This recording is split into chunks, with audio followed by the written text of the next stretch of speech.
ਸਤਿ ਸ਼੍ਰੀ ਅਕਾਲ। Punjabi radio USA ਸੁਣ ਰਹੇ ਹੋ ਤੁਸੀਂ ਤੇ ਖਬਰਾਂ ਦਾ ਵਿਸ਼ੇਸ਼ ਬੁਲੇਟਿਨ ਲੈ ਕੇ ਹਾਜ਼ਰ ਆ। ਪ੍ਰੋਗਰਾਮ ਹੈ ਖਬਰ ਤੇ ਨਜ਼ਰ। ਖਬਰ ਤੇ ਨਜ਼ਰ ਪ੍ਰੋਗਰਾਮ ਦੇ ਵਿੱਚ ਖਬਰਾਂ ਦਾ ਵਿਸ਼ਲੇਸ਼ਣ ਹੁੰਦਾ ਹੈ ਤੇ ਵਿਸ਼ਲੇਸ਼ਣ ਕਰਨ ਦੇ ਲਈ ਸਾਡੇ ਨਾਲ ਵਿਸ਼ੇਸ਼ ਤੌਰ ਤੇ ਮੌਜੂਦ ਰਹਿੰਦੇ ਨੇ ਮਿੰਟੂ ਗੁਰਸਰੀਆ ਜੀ। ਤੇ ਮਿੰਟੂ ਜੀ ਦਾ ਕਰਦੇ ਹਾਂ ਸਵਾਗਤ ਤੇ ਉਸ ਤੋਂ ਬਾਅਦ ਇੱਕ ਇੱਕ ਕਰਕੇ ਖਬਰਾਂ ਤੇ ਪਾਵਾਂਗੇ ਚਾਨਣਾ। ਸਤਿ ਸ਼੍ਰੀ ਅਕਾਲ ਮਿੰਟੂ ਜੀ। ਜੀ ਸਾਰਿਆਂ ਨੂੰ ਸਤਿ ਸ੍ਰੀ ਅਕਾਲ ਜੀ। ਜੀ ਸੋ ਮਿੰਟੂ ਜੀ, ਹੁਣ ਆਪਾਂ ਵੱਧਦੇ ਹਾਂ ਖਬਰਾਂ ਦੇ ਵੱਲ ਤੇ ਖਬਰਾਂ ਦੇ ਵਿੱਚ ਗੱਲ ਕਰਾਂਗੇ ਆਪ ਐਮਐਲਏ ਦੀ। ਆਪ ਦੇ ਐਮਐਲਏ ਦੀ ਪੁਲਿਸ ਨਾਲ ਖਹਿਬਾਜ਼ੀ ਮਗਰੋਂ DDR ਦਰਜ ਹੋ ਗਈ ਹੈ ਜੀ। ਜਿਹੜੇ ਆਮ ਆਦਮੀ ਪਾਰਟੀ ਦੇ ਐਮਐਲਏ ਆ ਨਾ ਜੀ, ਜਾਂ ਤੇ ਇਹਨਾਂ ਦੇ ਮਗਰ ਬਦਨਾਮੀ ਪੈ ਗਈ ਆ ਤੇ ਜਾਂ ਇਹ ਬਦਨਾਮੀ ਦੇ ਮਗਰ ਪੈ ਗਏ ਆ। ਇਹ ਦੋਵੇਂ ਅੱਗੜ ਪਿਛੜ ਹੀ ਆ ਇਸ ਵੇਲੇ। ਹੁਣ ਵੇਖੋ, ਅੱਜ ਇੱਕ ਉਹ ਪੱਤਰਕਾਰ ਕੁੱਟਣ ਦਾ ਰੌਲਾ ਪੈ ਗਿਆ ਕਿ ਇੱਕ ਪੱਤਰਕਾਰ ਕੁੱਟਿਆ ਗਿਆ ਜੀ ਐਮਐਲਏ ਦੇ ਹੱਥੋਂ। ਹਾਲਾਂਕਿ ਐਮਐਲਏ ਕਹਿੰਦਾ ਕਿ ਨਹੀਂ ਅਜਿਹਾ ਨਹੀਂ, ਮੈਂ ਤੇ ਸਮਝਾਇਆ ਸੀ। ਪਰ ਅੱਜ ਕੱਲ ਪੰਜਾਬੀਆਂ ਦੇ ਸ਼ਬਦਾਂ ਦੇ ਮਤਲਬ ਵੀ ਕੁਝ ਵੈਸੇ ਹੀ ਹੁੰਦੇ ਆ।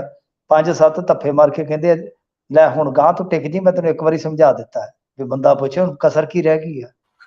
ਗੱਲ ਇਹ ਆ ਕਿ ਬਈ ਦੂਜੇ ਪਾਸੇ ਜੇ ਵੇਖੋਗੇ ਤਾਂ ਇਹ ਜਿਹੜਾ ਝਗੜਾ ਹੋਇਆ ਸੀਗਾ ਬੀਤੇ ਦਿਨ ਹੀ ਵੀਡੀਓ ਵਾਇਰਲ ਹੋਈ ਸੀ, ਇਹਦੇ 'ਚ DDR ਹੋ ਗਈ ਆ। ਤੇ ਜਿਨ੍ਹਾਂ ਨੂੰ ਨਹੀਂ ਪਤਾ ਉਹਨਾਂ ਨੂੰ ਥੋੜਾ ਜਿਹਾ ਪਿਛੋਕੜ ਦੱਸ ਦਿੰਨੇ ਆਪਾਂ ਮੁਖਤਸਰ। ਇਹਦੇ ਵਿੱਚ ਇਹ ਹੋਇਆ ਸੀਗਾ ਕਿ ਜੈਤੋਂ ਵਾਲਾ ਜਿਹੜਾ ਵਿਧਾਇਕ ਆ ਅਮੋਲਕ, ਉਹ ਕਿਤੇ ਜਾ ਰਿਹਾ ਸੀਗਾ ਚੰਡੀਗੜ੍ਹ, ਮਤਲਬ ਕਿ 17 ਤੇ ਇੱਕ ਸੈਕਟਰ ਹੋਰ ਹੈ, ਸ਼ਾਇਦ 35, ਉਹਦੇ ਵਿਚਾਲੇ ਇਹ ਸਾਰਾ ਕੁਝ ਵਾਕਿਆ ਜਿਹੜਾ ਦਰਪੇਸ਼ ਆਇਆ। ਹੁੰਦਾ ਕੀ ਹੈ ਕਿ ਉਹਦੇ 'ਚ ਆਰਗੂਮੈਂਟ ਚੱਲ ਰਿਹਾ ਵੀਡੀਓ ਦੇ ਵਿੱਚ। ਫਿਰ ਉਸ ਤੋਂ ਬਾਅਦ ਅਮੋਲਕ ਜਿਹੜੇ ਐਮਐਲਏ ਆ ਉਹ ਥੋੜਾ ਗਰਮ ਹੋ ਜਾਂਦੇ ਆ ਤੇ ਉਸ ਤੋਂ ਬਾਅਦ ਫਿਰ ਕੈਮਰੇ ਨੂੰ ਝਪਟਦੇ ਆ। ਕੈਮਰਾ ਧੜਮ ਥੱਲੇ ਤੇ ਉਸ ਤੋਂ ਬਾਅਦ ਤੇ ਫਿਰ ਗਾਲ ਦੋਪੜ ਪੂਰਾ ਚੱਲਦਾ, ਜਿਵੇਂ ਹੁਣ ਤੁਹਾਨੂੰ ਪਤਾ ਹੀ ਆ। ਉਹ ਤਾਂ ਹੁਣ ਅਸੀਂ ਕਹਿ ਨਹੀਂ ਸਕਦੇ ਕੁਝ। ਤਾਂ ਬਾਅਦ ਦੇ ਵਿੱਚ ਐਮਐਲਏ ਸਾਹਿਬ ਕਹਿੰਦੇ ਕਿ ਦੇਖੋ ਜੀ, ਇਸ ਮੁਲਾਜ਼ਮ ਨੇ, ਯਾਨੀ ਚੰਡੀਗੜ੍ਹ ਪੁਲਿਸ ਦੇ ਮੁਲਾਜ਼ਮ ਨੇ ਹੀ ਮੇਰੇ ਨਾਲ ਬਦਤਮੀਜ਼ੀ ਕੀਤੀ ਸੀ, ਨਾ ਕਿ ਮੈਂ। ਪਰ ਹੁਣ ਮੁਲਾਜ਼ਮ ਨੇ DDR ਉੱਥੇ ਕਰਵਾ ਦਿੱਤੀ ਆ। DDR ਚੰਡੀਗੜ੍ਹ ਦੇ ਥਾਣੇ ਦੇ ਵਿੱਚ ਹੋ ਗਈ, ਮਤਲਬ ਕਿ ਸੈਕਟਰ 22 ਪੁਲਿਸ ਚੌਂਕੀ ਹੈ ਜਿਹੜੀ, ਉਹਦੇ ਵਿੱਚ ਵਿਧਾਇਕ ਦੇ ਖਿਲਾਫ DDR ਹੋ ਗਈ ਆ। ਪਰ ਜਿਹੜੀ ਉਹ ਵੀਡੀਓ ਆ ਜਿੰਨੀ ਕੁ ਬਣੀ ਆ, ਇਹ ਕਹਿੰਦੇ ਆ ਕਿ ਇਹ ਆਦਮੀ ਬਦਤਮੀਜ਼ੀ ਕਰ ਰਿਹਾ ਸੀਗਾ। ਤਾਂ ਮੇਰਾ ਤਾਂ ਮੰਨਣਾ ਇਹ ਹੈ ਕਿ ਜੇ ਮੰਨ ਲਓ ਬਦਤਮੀਜ਼ੀ ਕਰ ਰਿਹਾ ਸੀ, ਉਹਦੀ ਇੰਨੀ ਜ਼ਰੂਰਤ ਕਿੱਦਾਂ ਪਈ, ਤਾਂ ਤੁਸੀਂ ਵੀ ਉਹਦਾ ਵੀਡੀਓ ਸ਼ੂਟ ਕਰਦੇ ਤੇ ਨਾਲ ਦੀ ਨਾਲ SSP ਨੂੰ ਘੱਲਦੇ ਜਾਂ ਆਪਣੇ ਸਪੀਕਰ ਨੂੰ ਘੱਲਦੇ ਤੇ ਉਹਦੀ ਤੇ ਲੱਗ ਜਾਣੀ ਸੀ ਵਾਟ। ਗਾਲਾਂ ਤੇ ਗੰਦੀਆਂ ਤੁਸੀਂ ਕੱਢਦੇ ਉਸ ਵੀਡੀਓ 'ਚ ਸੁਣਾਈ ਦਿੰਦੇ ਹੋ। ਤੇ ਦੂਜੀ ਗੱਲ ਇਹ ਆ ਕਿ ਮੰਨ ਲਓ ਜੇ ਇਸ ਤਰ੍ਹਾਂ ਹੋਇਆ ਹੈ ਤਾਂ ਫਿਰ ਇਹ ਆਪਣੇ ਆਪ ਦੇ ਵਿੱਚ ਬੜੀ ਹੈਰਾਨਗੀ ਵਾਲੀ ਗੱਲ ਆ ਕਿ ਗਾਲਾਂ ਕੱਢਣ ਵਾਲਾ ਹੀ ਵੀਡੀਓ ਬਣਾ ਰਿਹਾ ਸੀ। ਮਤਲਬ ਕਿ ਬਦਤਮੀਜ਼ੀ ਵੀ ਮੁਲਾਜ਼ਮ ਕਰ ਰਿਹਾ ਤੇ ਵੀਡੀਓ ਵੀ ਮੁਲਾਜ਼ਮ ਹੀ ਬਣਾਉਣੀ ਸ਼ੁਰੂ ਕਰਦਾ। ਤੇ ਫਿਰ ਜੇ ਉਹ ਬਦਤਮੀਜ਼ੀ ਕਰਦੇ ਵੀਡੀਓ ਬਣਾ ਰਿਹਾ ਸੀ ਤੇ ਤੁਸੀਂ ਦੱਸਦੇ ਵੀਡੀਓ ਦੇ ਵਿੱਚ ਤੁਸੀਂ ਕੈਮਰਾ ਖੋਣ ਕਾਤੋਂ ਪੈ ਗਿਆ, ਉਹਦਾ ਮੋਬਾਈਲ ਖੋਣ ਕਾਤੋਂ ਪੈ ਗਿਆ। ਤਾਂ ਇਸ ਕਰਕੇ ਇਹ ਵਿਧਾਇਕ ਸਾਹਿਬ ਜਿਹੜੇ ਆ ਹੁਣ ਖਿਰ ਸਕਦੇ ਆ। ਹਾਲਾਂਕਿ ਆਪਾਂ ਨੂੰ ਪਤਾ ਹੀ ਆ ਕਿ ਵਿਧਾਇਕਾਂ ਦੇ ਕੋਲ ਵਿਸ਼ੇਸ਼ ਅਧਿਕਾਰ ਸ਼ਕਤੀਆਂ ਹੁੰਦੀਆਂ ਨੇ, ਉਹਦੇ 'ਚ ਉਹਨਾਂ ਨੂੰ ਬਹੁਤ ਪ੍ਰੋਟੈਕਸ਼ਨ ਮਿਲੀ ਹੁੰਦੀ ਹੈ, ਐਡੀ ਕੋਈ ਵੱਡੀ ਗੱਲ ਨਹੀਂ ਹੈਗੀ। ਪਰ ਫਿਰ ਵੀ ਜੇ ਆਪਾਂ ਦੇਖੀਏ ਇੱਕ ਮਿਸਾਲ ਦੇ ਤੌਰ ਤੇ, ਇੱਕ ਪਿਰਤ ਦੇ ਤੌਰ ਤੇ, ਕਿ ਇਹ ਚੀਜ਼ਾਂ ਠੀਕ ਨਹੀਂ ਹੈ। ਫਰਜ਼ ਕਰੋ ਜੇ ਤੁਹਾਡੇ ਨਾਲ ਬਦਤਮੀਜ਼ੀ ਹੋਈ ਹੈ ਤਾਂ ਉਹ ਇੱਕ ਤਰ੍ਹਾਂ ਨਾਲ ਕਹਿ ਲਓ, ਕਿਉਂਕਿ ਤੁਸੀਂ ਸਾਡੇ ਨੁਮਾਇੰਦੇ ਹੋ, ਤਾਂ ਲੋਕਾਂ ਦੇ ਨੁਮਾਇੰਦੇ ਦੀ ਉਹਨੇ ਬੇਇੱਜ਼ਤੀ ਕੀਤੀ ਆ। ਤਾਂ ਉੱਥੇ ਤੁਹਾਨੂੰ ਖੜ ਕੇ ਸਾਰੀ ਗੱਲ ਕਲੀਅਰ ਕਰ ਦੇਣੀ ਚਾਹੀਦੀ ਸੀਗੀ। ਤੁਸੀਂ ਉੱਥੇ ਹੀ ਲਾਈਵ ਹੁੰਦੇ ਕਿ ਚੰਡੀਗੜ੍ਹ ਪੁਲਿਸ ਮੁਲਾਜ਼ਮ ਜਿਹੜਾ ਹੈ ਉਹ ਇਸ ਤਰ੍ਹਾਂ ਦਾ ਬਿਹੇਵ ਕਰ ਰਿਹਾ, ਨਾਲ ਦੀ ਨਾਲ ਟਵੀਟ ਕਰਦੇ ਤੁਸੀਂ। ਤੁਹਾਡੇ ਟਵੀਟ ਤੇ ਹੀ ਐਕਸ਼ਨ ਹੋ ਜਾਣਾ ਸੀ, ਚੰਡੀਗੜ੍ਹ ਪੁਲਿਸ ਐਕਸ਼ਨ ਕਰਦੀ। ਪਰ ਜਿਸ ਤਰ੍ਹਾਂ ਦੀ ਬੋਲੀ ਆ ਉਹਦੇ ਨਾਲ ਹੁਣ ਪੁੱਠਾ ਹੋ ਗਿਆ ਕੰਮ। ਤਾਂ ਖੈਰ ਦੇਖੋ, ਹੁਣ ਇਸ ਮਾਮਲੇ 'ਚ ਅੱਗੇ ਪੁਲਿਸ ਜਿਹੜੀ ਆ ਤਫਤੀਸ਼ ਕਰੂਗੀ, ਉਹਦੇ 'ਚ ਪਤਾ ਲਾਇਆ ਜਾਊਗਾ ਕਿਹਦੀ ਗਲਤੀ ਆ। ਪਰ ਜੇ ਅੱਗੋਂ ਪਿੱਛੋਂ ਕੋਈ ਹੋਰ ਵੀਡੀਓ ਨਿਕਲ ਆਇਆ, ਰਿਕਾਰਡਿੰਗ ਕੋਈ ਹੋਰ ਨਿਕਲ ਆਈ, ਜਿਵੇਂ ਇਲਜ਼ਾਮ ਲਾ ਰਹੇ ਆ ਇਹਨਾਂ ਤੋਂ ਉਲਟ ਨਿਕਲ ਆਈ, ਤਾਂ ਫਿਰ ਬਹੁਤ ਔਖਾ ਹੋ ਜਾਏਗਾ ਮੁਲਕ ਵਾਸਤੇ ਜਵਾਬ ਦੇਣਾ। ਜੀ ਇਹ ਤਾਂ ਹੈ। ਸੋ ਇੱਕ ਪਾਸੇ ਤਾਂ ਉਹ ਕਹਿ ਰਹੇ ਨੇ ਕਿ ਨਾਲ ਦੇ ਨਾਲ ਮੈਂ ਚੰਡੀਗੜ੍ਹ ਦੇ SSP ਨੂੰ ਸ਼ਿਕਾਇਤ ਕਰ ਦਿੱਤੀ ਸੀ। ਉਹ ਕਹਿੰਦੇ ਨੇ ਕਿ ਪਹਿਲਾਂ ਵੀ ਇਸੇ ਹੀ ਮੁਲਾਜ਼ਮ ਨੇ ਸਾਡੇ ਨਾਲ ਬਦਸਲੂਕੀ ਪਹਿਲਾਂ ਵੀ ਕੀਤੀ ਸੀ। ਉਸ ਸਮੇਂ ਕਹਿੰਦੇ ਮੇਰੀ ਪਤਨੀ ਵੀ ਨਾਲ ਸੀ, ਸਾਨੂੰ ਉਸ ਸਮੇਂ ਅੱਧਾ ਘੰਟਾ ਖੜੇ ਰੱਖਿਆ ਗਿਆ ਸੀ। ਸੋ ਹੁਣ ਅੱਗੇ ਵੱਧਦੇ ਆ। ਤੇ ਫਿਰ ਉਦੋਂ ਵੀ ਸ਼ਿਕਾਇਤ ਦੇਣੀ ਚਾਹੀਦੀ ਸੀ, ਉਦੋਂ ਹੀ ਸ਼ਿਕਾਇਤ ਦਿੱਤੀ ਜਾਂਦੀ। ਤੁਸੀਂ ਮੈਨੂੰ ਦੱਸੋ, ਆ ਬੀਤੇ ਦਿਨ ਹੀ ਤੁਸੀਂ ਬਹੁਤ ਖਬਰਾਂ ਕਰਦੇ ਹੋ ਆ ਜੀ ਬੀਤੇ ਦਿਨੀ ਖਬਰ ਸੀ ਕਿ ਆਈਐਸ ਦਲੀਪ ਕੁਮਾਰ ਨੂੰ ਤਲਬ ਕੀਤਾ ਗਿਆ। ਜੀ ਆਈਐਸ, ਇੱਕ ਆਈਐਸ ਵੱਡਾ ਹੁੰਦਾ ਕਿ ਇੱਕ ਕਾਂਸਟੇਬਲ ਵੱਡਾ ਹੁੰਦਾ? ਮੈਨੂੰ ਦੱਸੋ। ਜੀ ਜੀ ਜੀ ਜੇ ਆਈਐਸ ਨੂੰ ਤਲਬ ਕਰਵਾ ਸਕਦਾ ਇੱਕ ਵਿਧਾਇਕ ਕਿ ਮੈਨੂੰ ਜਲੀਲ ਕੀਤਾ ਦਲੀਪ ਕੁਮਾਰ ਨੇ ਇੱਕ ਮੀਟਿੰਗ 'ਚ ਗਏ ਨੂੰ, ਤਾਂ ਕੀ ਸਾਡੇ ਵਿਧਾਇਕ ਨੂੰ ਜਲੀਲ ਕਰਨ ਦੇ ਚੱਕਰ ਦੇ ਵਿੱਚ ਉਹਦਾ ਘਣ ਚੱਕਰ ਨਹੀਂ ਸੀ ਬਣ ਜਾਣਾ ਜੀ ਇੱਕ ਸ਼ਿਕਾਇਤ ਤੇ? ਤੁਸੀਂ ਕਿਉਂ ਨਹੀਂ ਜੀ ਸ਼ਿਕਾਇਤ ਕੀਤੀ? ਤੇ ਦੂਜੀ ਵਾਰ ਜੇ ਉਹ ਅਜਿਹਾ ਕਰ ਰਿਹਾ ਹੈ ਤੇ ਤੁਸੀਂ ਉਹਦੇ ਖਿਲਾਫ ਉੱਥੇ ਖੜ ਕੇ ਸਬੂਤ ਕਰਦੇ ਕੋਈ ਇਕੱਠਾ, ਜੀ ਵਾਰ-ਵਾਰ ਕਿਉਂ ਕਰ ਰਿਹਾ? ਇਹ ਆਪਣੇ ਜੀ ਆਪ ਦੇ ਵਿੱਚ ਵੀ ਇੱਕ ਸਵਾਲ ਹੋਏਗਾ ਨਾ ਕਿ ਜੇ ਤੁਹਾਡੇ ਨਾਲ ਬਦਤਮੀਜ਼ੀ ਕੀਤੀ ਹੈ, ਤੁਹਾਡੀ ਵਾਈਫ ਨਾਲ ਇਸ ਤਰ੍ਹਾਂ ਹੋਇਆ ਹੈ, ਤਾਂ ਫਿਰ ਤੁਸੀਂ ਜੀ ਉਸੇ ਟਾਈਮ ਹੀ ਸ਼ਿਕਾਇਤ ਕਰਦੇ। ਜੀ ਸੋ ਬਣਦਾ ਤਾਂ ਇਹੀ ਹੈ। ਸੋ ਅੱਗੇ ਚੱਲਦੇ ਹਾਂ, ਗੱਲ ਹੜ੍ਹ ਦੇ ਮੁਆਵਜ਼ੇ ਦੀ ਕਰਦੇ ਹਾਂ। ਇਸ ਦੇ ਲਈ ਹੁਣ ਕਹਿੰਦੇ ਮੋਰਚੇ ਦੀ ਤਿਆਰੀ ਕੀਤੀ ਜਾ ਰਹੀ ਹੈ ਜੀ। ਹਾਂਜੀ, ਦੇਖੋ, ਕਿਸਾਨ ਜਥੇਬੰਦੀਆਂ ਐਕਟਿਵ ਹੋ ਜਾਣਗੀਆਂ ਕਿਉਂਕਿ ਪਹਿਲਾਂ ਤੇ ਲੋਕ ਬਿਪਤਾ ਦੇ ਵਿੱਚ ਘਿਰੇ ਹੋਏ ਸਨ। ਜਿਹੜੇ ਅੰਦੋਲਨ ਹੁੰਦੇ ਆ, ਸੰਘਰਸ਼ ਹੁੰਦੇ ਆ, ਉਹ ਆਲਵੇਜ਼ ਤੁਹਾਨੂੰ ਪਤਾ ਲੋਕਾਂ ਦੇ ਸਿਰ ਤੇ ਲੜੇ ਜਾਂਦੇ ਆ। ਤਾਂ ਹੁਣ ਜਿਵੇਂ ਜਿਵੇਂ ਪਾਣੀ ਲੱਥੇਗਾ, ਲੋਕ ਜਿਹੜੇ ਆ ਮੁਸੀਬਤ ਤੋਂ ਬਾਹਰ ਆਉਣਗੇ, ਤਾਂ ਉਹਨਾਂ ਜੀ ਦੇ ਨੁਮਾਇੰਦਗੀ ਕਰਨ ਵਾਲੀਆਂ ਜਿਹੜੀਆਂ ਕਿਸਾਨ ਜਥੇਬੰਦੀਆਂ, ਉਹਨਾਂ ਦੇ ਆਗੂ ਫਿਰ ਸਾਹਮਣੇ ਆਉਣਗੇ। ਤਾਂ ਦੱਸਦੇ ਆ ਕਿ ਬਈ ਇੱਕ ਤਾਂ ਹੜ੍ਹਾਂ ਦੇ ਮੁਆਵਜ਼ੇ ਨੂੰ ਲੈ ਕੇ, ਦੂਜਾ ਐਮਐਸਪੀ ਨੂੰ ਲੈ ਕੇ 22 ਨੂੰ ਕਿਸਾਨਾਂ ਦਾ ਚੰਡੀਗੜ੍ਹ ਦੇ ਵਿੱਚ ਅੰਦੋਲਨ ਦਾ ਐਲਾਨ ਜਿਹੜਾ ਹੋ ਗਿਆ ਹੈ। ਇਹ ਕਹ ਲੋ ਕਿ ਇੱਕ ਵੱਡੀ ਗੱਲ ਹੈ, ਪਰ ਇਹ 22 ਅਗਸਤ ਦਾ ਕਾਲ ਹੈ। ਲੇਕਿਨ ਇਸ ਤੋਂ ਪਹਿਲਾਂ 4 ਅਗਸਤ ਨੂੰ ਇੱਕ ਬੈਠਕ ਹੋਏਗੀ, ਇਹ ਵੀ ਸਾਫ਼ ਕੀਤਾ, ਸਪਸ਼ਟ ਕੀਤਾ ਗਿਆ ਹੈ।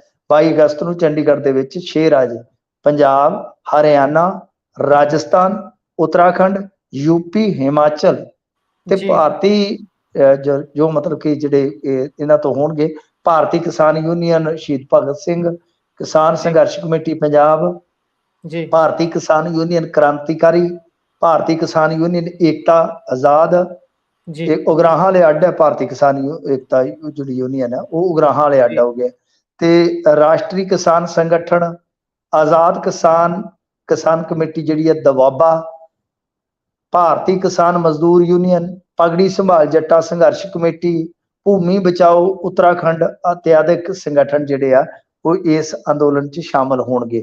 ਮਤਲਬ ਕਿ ਰਾਜੇਵਾਲ ਸਾਹਿਬ ਜਾਂ ਜਿਹੜੇ ਹੋਰ ਕੁਝ ਹੈਗੇ ਨੇ ਇਸ ਤਰ੍ਹਾਂ ਦੇ ਦਲ, ਉਹ ਤਾਂ ਨਹੀਂ ਹੈ, ਉਹ ਤਾਂ ਆਪਾਂ ਨੂੰ ਵੀ ਪਤਾ ਕਿ ਨਿਖੜ ਗਏ ਸੀਗੇ, ਰਾਜਨੀਤਿਕ ਤੇ ਗੈਰ ਰਾਜਨੀਤਿਕ 'ਚ ਹੋ ਗਏ। ਪਰ ਫਿਰ ਵੀ ਇੱਕ ਵੱਡੀ ਕਾਲ ਹੈ ਇਹ, ਇੱਕ ਤਰ੍ਹਾਂ ਨਾਲ ਕਹਿ ਲਓ ਕਿ ਐਡਵਾਂਸ ਦੇ ਵਿੱਚ ਹੀ ਸਰਕਾਰ ਨੂੰ ਚੇਤਾ ਦਿੱਤਾ ਗਿਆ ਕਿ ਅਸੀਂ ਬਈ ਤੁਹਾਡੇ ਖਿਲਾਫ ਮੋਰਚਾ ਵਿੱਢ ਸਕਦੇ ਹਾਂ। ਹਾਲਾਂਕਿ ਜੇ ਆਪਾਂ ਖਬਰਾਂ ਤੇ ਗੌਰ ਕਰੀਏ, ਅੱਜ ਪਟਿਆਲੇ ਦੇ ਵਿੱਚ, ਕਿਉਂਕਿ ਪਟਿਆਲਾ ਸਭ ਤੋਂ ਜ਼ਿਆਦਾ ਪ੍ਰਭਾਵਿਤ ਹੋਣ ਵਾਲੇ ਜ਼ਿਲ੍ਹਿਆਂ ਚੋਂ ਇੱਕ ਆ, ਜੀ ਉਹਦੇ 'ਚ ਇਹਨਾਂ ਨੇ ਕਹਿ ਦਿੱਤਾ ਕਿ ਤੁਸੀਂ ਬਈ ਆਪਣੇ ਨੁਕਸਾਨ ਦੀਆਂ ਫੋਟੋਆਂ ਐਸਡੀਐਮ ਦਫ਼ਤਰ ਦੇ ਸਕਦੇ ਹੋ, ਜਾਂ ਜੀ ਆਪਣਾ ਕੋਈ ਵੀ ਤੁਸੀਂ ਲਿਖਤੀ ਰਿਕਾਰਡ ਜਿਹੜਾ ਉੱਥੇ ਦਰਜ ਕਰਵਾ ਸਕਦੇ ਹੋ। ਤੇ ਸਰਵੇ ਸਾਡੇ ਚੱਲ ਰਹੇ, ਕਹਿੰਦੇ ਸੈਟਲਾਈਟ ਸਰਵੇ ਵੀ ਕਰਵਾਵਾਂਗੇ, ਤੇ ਜਿਹੜੇ ਪਟਵਾਰੀ ਆ, ਮਾਲ ਮਹਿਕਮੇ ਦੇ ਹੁੰਦੇ ਆ ਪਟਵਾਰੀ ਜਾਂ ਮਾਲ ਮਹਿਕਮੇ ਦੇ ਮੁਤਹਿਦ, ਉਹ ਸਰਵੇ ਵੀ ਕਰਨਗੇ। ਤਾਂ ਇਹ ਇੱਕ ਕਹਿ ਲਓ ਕਿ ਪੰਜਾਬ ਸਰਕਾਰ ਵੱਲੋਂ ਵੀ ਪਹਿਲ ਕਦਮੀ ਜਿਹੜੀ ਹੈ ਉਹ ਐਲਾਨ ਦਿੱਤੀ ਗਈ ਹੈ, ਕਿਉਂਕਿ ਇਹਨਾਂ ਨੂੰ ਪਤਾ ਲੱਗ ਜਾਏਗਾ ਹੌਲੀ ਹੌਲੀ ਕਿ ਜੇਕਰ ਅਸੀਂ ਕੋਈ ਵੀ ਦੇਰੀ ਕਰਾਂਗੇ, ਕੋਈ ਵੀ ਕੁਤਾਹੀ ਕਰਾਂਗੇ, ਤਾਂ ਫਿਰ ਸੰਗਠਨਾਤਮਕ ਤੌਰ ਤੇ ਇਹ ਇਕੱਠੇ ਹੋ ਕੇ ਕਿਸਾਨ ਮੁੜ ਕੇ ਬਹੁਤ ਵੱਡਾ ਸਾਡੇ ਲਈ ਇੱਕ ਸਿਆਪਾ ਖੜਾ ਕਰ ਸਕਦੇ ਆ, ਜਿਵੇਂ ਆਪਾਂ ਪਿਛਲੇ ਦਿਨਾਂ 'ਚ ਵੀ ਦੇਖਿਆ। ਤਾਂ ਇਸ ਕਰਕੇ ਇਧਰਲੇ ਪਾਸੇ ਕਾਂਗਰਸ ਵੀ ਐਕਟਿਵ ਹੋ ਗਈ, ਜਿਵੇਂ ਇਹਨਾਂ ਨੂੰ ਲੱਗਿਆ ਕਿ ਇਹ ਤੇ ਮਾਮਲਾ ਜਿਹੜਾ ਬਈ ਹੁਣ ਸੰਘਰਸ਼ਾਂ ਤੱਕ ਵੀ ਜਾ ਸਕਦਾ ਹੈ। ਤਾਂ ਵੜਿੰਗ ਸਾਹਿਬ ਨੇ ਐਲਾਨ ਕਰ ਦਿੱਤਾ ਕਿ ਕਾਂਗਰਸ ਵੱਲੋਂ ਹੜ੍ਹਾਂ ਨਾਲ ਹੋਏ ਨੁਕਸਾਨ ਦੀ ਰਿਪੋਰਟ ਤਿਆਰ ਕਰਕੇ ਸਰਕਾਰ ਤੇ ਗਵਰਨਰ ਨੂੰ ਦਿੱਤੀ ਜਾਵੇਗੀ। ਪਰ ਮੇਰੇ ਖਿਆਲ ਦੇ ਨਾਲ ਚਲੋ 22 ਅਗਸਤ ਤਾਂ ਹਾਲੇ ਬਹੁਤ ਦੂਰ ਹੈ, ਥੋੜਾ ਟਾਈਮ ਸਰਕਾਰ ਨੂੰ ਦੇਣਾ ਚਾਹੀਦਾ। ਗੁਰਪ੍ਰੀਤ ਜੀ, ਮੈਂ ਇਸ ਹੱਕ ਦੇ ਵਿੱਚ ਆ ਕਿ ਥੋੜਾ ਟਾਈਮ ਦੇਣਾ ਪਵੇਗਾ ਸਰਕਾਰ ਨੂੰ। ਕਿਉਂਕਿ ਪਾਣੀ ਲੱਥੇਗਾ, ਫਿਰ ਅੰਦਾਜ਼ਾ ਲੱਗਣਾ। ਵੈਸੇ ਤੇ ਮੋਟੇ ਤੌਰ ਤੇ ਇਹਨਾਂ ਨੇ ਭੇਜ ਦਿੱਤਾ ਬਣਾ ਕੇ ਕਿ 1285 ਕਰੋੜ ਦਾ ਹੁਣ ਤੱਕ ਅੰਦਾਜ਼ਨ ਜਿਹੜਾ ਸਾਡਾ ਨੁਕਸਾਨ ਹੋਇਆ। ਫਿਰ ਇਸ ਤੋਂ ਇਲਾਵਾ 300 ਤੋਂ ਵੱਧ ਘਰ ਜਿਹੜੇ ਪੂਰਨ ਤੌਰ ਤੇ ਨੁਕਸਾਨੇ ਗਏ ਆ। ਸੈਂਕੜੇ ਘਰ ਇਸ ਤਰ੍ਹਾਂ ਦੇ ਜਿਹੜੇ ਕਹਿ ਲਓ ਕਿ ਥੋੜੇ ਘੱਟ ਨੁਕਸਾਨੇ ਗਏ ਆ, ਪਰ ਨੁਕਸਾਨੇ ਵਾਹਵਾ ਗਏ ਆ। ਇਹ ਤੋਂ ਇਲਾਵਾ ਜੇ ਤੁਸੀਂ ਵੇਖੋਗੇ ਤਾਂ ਇਹਨਾਂ ਨੇ 19 ਜ਼ਿਲ੍ਹਿਆਂ ਦੀ ਗੱਲ ਕੀਤੀ ਹੈ, ਕੋਈ 19 ਜ਼ਿਲ੍ਹੇ ਜਿਹੜੇ ਆ ਉਹ ਹੜ੍ਹਾਂ ਦੀ ਜ਼ਦ 'ਚ ਆਏ ਨੇ। ਤਾਂ ਮੋਟਾ ਇੱਕ ਅੰਦਾਜ਼ਾ ਤੇ ਆਮ ਆਦਮੀ ਪਾਰਟੀ ਦੀ ਸਰਕਾਰ ਨੇ ਕੇਂਦਰ ਸਰਕਾਰ ਨੂੰ ਘਲਾ ਦਿੱਤਾ ਹੈ ਪਰ ਇੱਥੇ ਥੋੜਾ ਜਿਹਾ ਜਿਵੇਂ ਮੈਂ ਕਿਹਾ ਕਿ ਪਾਣੀ ਲੱਥੇਗਾ, ਫਿਰ ਸਾਰੇ ਸਰਵੇ ਜਿਹੜੇ ਆ ਉਹ ਹੋਣਗੇ ਮੋਟੇ ਤੌਰ ਤੇ, ਫਿਰ ਪਤਾ ਲੱਗੇਗਾ ਕਿ ਕੁੱਲ ਆਪਣੀ ਕਿੰਨੀ ਜ਼ਮੀਨ 'ਚ ਝੋਨਾ ਸੀ ਜੋ ਹੜ੍ਹ 'ਚ ਹੜ ਗਿਆ, ਫਿਰ ਨੁਕਸਾਨ ਦਾ ਐਗਜ਼ੈਕਟ ਅੰਦਾਜ਼ਾ ਲੱਗੇਗਾ। ਤਾਂ ਥੋੜਾ ਟਾਈਮ ਤੇ ਦੇਣਾ ਬਣਦਾ ਸਰਕਾਰ ਨੂੰ, ਸੰਭਲੇਗੀ ਸਰਕਾਰ, ਫਿਰ ਪੈਸਾ ਧੇਲਾ ਇਕੱਠਾ ਕਰੇਗੀ। ਪਰ ਇਹ ਨਾ ਹੋਵੇ ਕਿ ਕਣਕ ਵਾਲਾ ਕੰਮ ਕਰਨ। ਕਣਕ ਵੇਲੇ ਇਹਨਾਂ ਨੇ ਇਹੋ ਜਿਹਾ ਕੰਮ ਕੀਤਾ ਕਿ ਸਾਡੇ ਇੱਧਰ ਖੁਦ ਮੁੱਖ ਮੰਤਰੀ ਆਏ ਸਨ ਭਗਵੰਤ ਮਾਨ ਜੀ ਸਾਡੇ ਆ ਪਿੰਡ ਦੇ ਵਿੱਚ, ਤੇ ਇੱਥੇ ਫਸਲਾਂ ਵੇਖ ਕੇ ਗਏ ਸੀ, ਰੋਣ ਹਾਕੇ ਹੋਏ ਸੀ ਕਿ ਇੱਥੇ ਤਾਂ ਬਚੇ ਕੱਖ ਨਹੀਂ। ਤੇ ਕਮਾਲ ਦੀ ਗੱਲ ਆ ਕਿ ਜਿਨ੍ਹਾਂ ਪਿੰਡਾਂ 'ਚ ਉਹਨਾਂ ਨੇ ਖੜ ਕੇ ਆਖਿਆ ਸੀਗਾ ਕਿ ਵਿਸਾਖੀ ਤੋਂ ਪਹਿਲਾਂ ਮੁਆਵਜ਼ਾ ਆ ਜਾਏਗਾ, ਅੱਜ ਤੀਕ ਉਹਨਾਂ ਪਿੰਡਾਂ 'ਚ ਮੁਆਵਜ਼ਾ ਆਇਆ ਹੀ ਨਹੀਂ, ਬਲਕਿ ਕੁਝ ਦੂਜੇ ਪਿੰਡਾਂ 'ਚ ਮੁਆਵਜ਼ਾ ਜਿਹੜੇ ਸੀ ਲੋਕ ਐਵੇਂ ਹੀ ਲੈ ਗਏ। ਉਹਨਾਂ ਨੇ ਜਿਹੜੇ ਬਣਦੇ ਹੱਕਦਾਰ ਸੀ ਉਹਨਾਂ ਦੇ ਢਿੱਡ ਤੇ ਵੀ ਰੋਟੀ ਤੇ ਕਹਿ ਲਓ ਕਿ ਲੱਤ ਮਾਰ ਦਿੱਤੀ। ਜੀ, ਸੋ ਅੱਗੇ ਵੱਲ ਵਧਦੇ ਹਾਂ, ਗੱਲ ਕਰਦੇ ਹਾਂ ਸੇਖੜੀ ਸਾਹਿਬ ਦੀ। ਸੇਖੜੀ ਸਾਹਿਬ ਹੋ ਗਏ ਨੇ ਭਾਜਪਾ ਦੇ ਵਿੱਚ ਸ਼ਾਮਲ। ਹਾਂਜੀ, ਇਹ ਪਹਿਲਾਂ ਹੀ ਜਾ ਕੇ ਉੱਥੇ ਕਹਿ ਲਓ ਸਾਈਆਂ ਵਧਾਈਆਂ ਤੇ ਕਰ ਹੀ ਆਏ ਸੀ ਕਿ ਰਸਮੀ ਤੌਰ ਤੇ ਇੱਕ ਖਾਨਾ ਪੂਰਤੀ ਜਿਹੜੀ ਬਚੀ ਹੁੰਦੀ ਆ ਉਹ ਕਰ ਦਿੱਤੀ ਆ, ਸ਼ਾਮਲ ਹੋ ਗਏ ਆ। ਇਹਨਾਂ ਦੇ ਪਿੱਛੇ ਤੁਹਾਨੂੰ ਪਤਾ ਹੀ ਆ, ਸਿੱਧੂ ਸਾਹਿਬ ਮਾਰਾ ਮਾਰ, ਬਾਜਵਾ ਸਾਹਿਬ ਮਾਰਾ ਮਾਰ, ਇਹੋ ਜਿਹੇ ਲੀਡਰ ਵੇਖ ਲਓ। ਗੱਲ ਇਹ ਆ ਕਿ ਬਈ ਸੇਖੜੀ ਸਾਹਿਬ ਨੂੰ ਪਤਾ ਲੱਗ ਗਿਆ ਕਿ ਉੱਥੇ ਹੁਣ ਰਾਜਨੀਤੀ ਦੇ ਵਿੱਚ ਕਾਂਗਰਸ ਦੇ ਅੰਦਰ ਰਹਿ ਕੇ ਜਿਹੜੀ ਬਟਾਲੇ ਦੀ ਰਾਜਨੀਤੀ ਆ ਵੀ ਮੇਰਾ ਪੈਰ ਨਹੀਂ ਜੰਮਦਾ ਨਜ਼ਰ ਆਉਂਦਾ, ਤਾਂ ਹੁਣ ਇਹਨਾਂ ਨੇ ਪਹਿਲਾਂ ਹੀ ਸੰਕੇਤ ਦੇ ਦਿੱਤਾ ਸੀਗਾ ਕਿਤੇ ਨਾ ਕਿਤੇ। ਸਾਫ਼ ਹੈ, ਸਪਸ਼ਟ ਹੈ, ਸੇਖੜੀ ਸਾਹਿਬ ਚਲੇ ਗਏ ਆ ਭਾਜਪਾ ਦੇ ਵਿੱਚ। ਪਰ ਤੁਸੀਂ ਇੱਕ ਚੀਜ਼ ਨੋਟ ਕਰੋ, ਕੱਲ ਵੀ ਆਪਾਂ ਗੱਲ ਕਰਦੇ ਪਏ ਸੀਗੇ ਕਿ ਭਾਜਪਾ ਜਿਹੜੀ ਸੀਗੀ, ਜਿੰਨਾ ਲੋਕਾਂ ਨੇ ਇੱਥੇ ਭਾਜਪਾ ਬੜੀ ਮਿਹਨਤ ਤੋਂ ਬਾਅਦ ਕਹਿ ਲਓ ਕਿ ਖੜੀ ਕੀਤੀ, ਸਰਕਾਰ ਤੱਕ ਪਹੁੰਚਦੀ ਕੀਤੀ, ਉਹ ਜਿਹੜੇ ਟਕਸਾਲੀ ਭਾਜਪਾਈ ਹੈ ਮੈਨੂੰ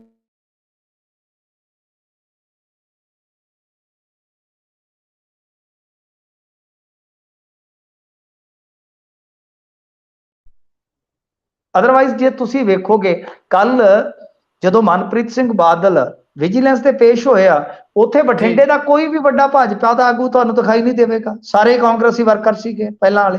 ਜੀ ਜੀ ਜੀ। ਤਾਂ ਕਹਿਣ ਦਾ ਮਤਲਬ ਇਹ ਹੈ ਕਿ ਭਾਜਪਾ ਉਸੇ ਤਰ੍ਹਾਂ ਹੀ ਜਿਸ ਤਰ੍ਹਾਂ ਆਪਾਂ ਅੱਗੇ ਦੇਖਿਆ ਕੁਝ ਨਾਰਥ ਈਸਟ ਦੇ ਸੂਬਿਆਂ ਦੇ ਵਿੱਚ ਜਾਂ ਕੁਝ ਹੋਰ, ਜਿਵੇਂ ਆਪਾਂ ਕੁਝ ਹੋਰ ਸਟੇਟਾਂ ਵੀ ਦੇਖੀਏ ਕਿ ਉੱਥੇ ਜਾ ਕੇ ਫਿਰ ਹੌਲੀ ਹੌਲੀ ਉਹਨਾਂ ਦੇ ਲੀਡਰ ਪੱਟ ਕੇ, ਆ ਜਿਹੜਾ ਹੁਣ ਮਣੀਪੁਰ ਵਾਲਾ ਹੈ ਬੀਰੇਨ ਸਿੰਘ ਚੀਫ ਮਿਨਿਸਟਰ, ਜਿਹਦਾ ਬਹੁਤ ਰੌਲਾ ਪੈਂਦਾ ਹੈ, ਇਹ ਵੀ ਤਾਂ ਕਾਂਗਰਸੀ ਸੀ, ਹਿਸਾਬ ਲਾ ਲਓ ਕਾਂਗਰਸੀ ਸੀਗਾ ਇਹ ਬੀਰੇਨ ਸਿੰਘ, ਤੇ ਮੈਨੂੰ ਲੱਗਦਾ ਫੁੱਟਬਾਲਰ ਵੀ ਰਿਹਾ ਹੈ। ਤਾਂ ਕਹਿਣ ਦਾ ਮਤਲਬ ਇਹ ਹੈ ਕਿ ਇੱਥੋਂ ਦੀ ਭਾਜਪਾ ਜਿਹੜੀ ਹੈ, ਜਿਹਨੂੰ ਆਪਾਂ ਕਹਿ ਲਈਏ ਕਿ ਬੜੇ ਇਹਨਾਂ ਦੇ ਪੁਰਾਣੇ ਆਗੂ ਸੀ, ਸੰਘ ਚੋਂ ਨਿਕਲੇ ਕੁਛ ਆਗੂ ਸੀ, ਉਹ ਸਾਰੇ ਕਿਤੇ ਨਾ ਕਿਤੇ ਸਾਈਡਲਾਈਨ ਹੋ ਰਹੇ ਆ।